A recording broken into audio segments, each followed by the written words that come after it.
Did you know your brain tricks you into staying stuck in terrible situations? It's called the sunk cost fallacy. Basically, once you've invested time, money, or effort into something, your brain screams, "Don't waste what you already put in," even when continuing is obviously stupid, like staying in a toxic relationship because you've already spent 3 years together, or keeping a job you hate because you've been there so long, or sitting through a terrible movie because you paid for the ticket.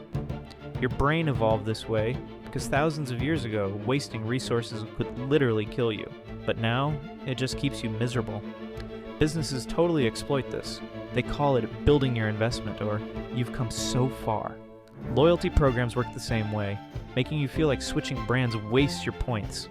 Here's how to break free. Ask yourself, if I started completely fresh today, with no history, would I choose this? That question cuts through all the sunk cost noise and shows you what's actually worth your future.